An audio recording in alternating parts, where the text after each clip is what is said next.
शिवाय। शिव पुराण श्री रुद्र संहिता श्री कुमार चतुर्थ खंड 10वां अध्याय तारकासुर वध। ब्रह्मा जी बोले, नारद, यह सब देखकर कुमार कार्तिकेय को तारकासुर पर बड़ा क्रोध आया और वे अपने पिता भगवान शिव के श्री चरणों का स्मरण कर अपने असंख्य गणों को साथ लेकर तारकासुर को मारने के लिए आगे बढ़े।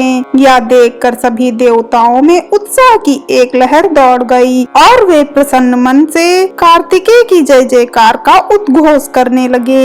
ऋषि मुनियों ने अपनी वाणी से कुमार कार्तिकेय की स्तुति की। तत्पश्चात तारकासुर और कार्तिकेय का बड़ा भयानक दुस्साह युद्ध हुआ।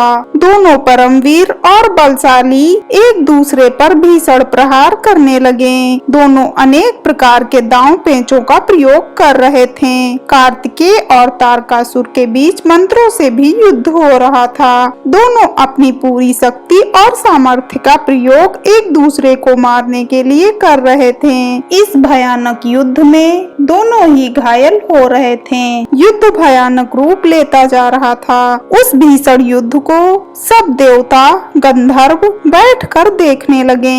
वह अद्भुत युद्ध अनायास ही सबके आकर्षण का केंद्र बन गया।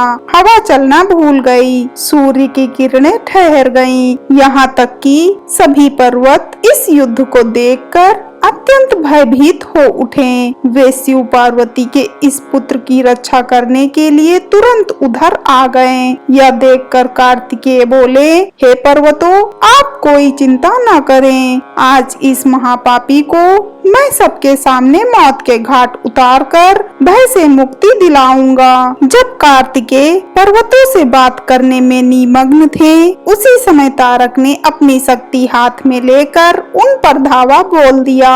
उस शक्ति के प्रहार के आघात से शिव पुत्र कार्तिकेय भूमि पर गिर पड़े, परंतु अगले ही क्षण वे अपनी पूरी शक्ति के साथ पुनः उठ खड़े हुए और लड़ने के लिए तैयार हो गए। कार्तिकेय ने अपने मन में अपने माता पिता पार्वती जी व भगवान शिव को प्रणाम करके उनका आशीर्वाद लिया और अपनी प्रबल शक्ति से तारकासुर की छाती पर आघात किया। उसकी चोट से तारकासुर का शरीर विदीर्ण होकर पृथ्वी पर गिर पड़ा। सबके देखते ही देखते वह महाबली असुर पल भर में ढेर हो गया। महाबली तारकासुर के मारे जाते ही चारों ओर कार्तिकेय की जय जयकार गूंज उठी। तारकासुर के वध से सभी देवता बहुत प्रसन्न थे। तब अपने महाराज तारकासुर को मारा जानकर असुरों की विशाल सेना में भयानक कोलाहल मच गया। अपने प्राणों की रक्षा करने के लिए सभी असुर इधर उधर भाग रहे थे। देवताओं ने मिलकर सभी असुरों को मार गिराया। कुछ असुर डरकर मैदान छोड़कर भाग खड़े हुए थे, तो बहुत से दैत्य और राक्षस हाथ जोड़कर कुमार कार्तिकेय की शरण में आ गए और उनसे क्षमा मांगने लगे। तब कुमार ने प्रेम पूर्वक उन्हें क्षमा कर दिया और उन दानवों को आदेश दिया कि वे सदैव के लिए पाताल में चले जाएं। इस प्रकार तारकासुर के मारे जाने पर उसकी सारी सेना पल भर में नष्ट हो गई। यह देखकर देवराज इंद्र के साथ साथ समस्त देवताओं और संसार के प्राणियों में खुशी की लहर दौड़ पड़ी। पूरा त्रिलोक आनंद में डूब गया।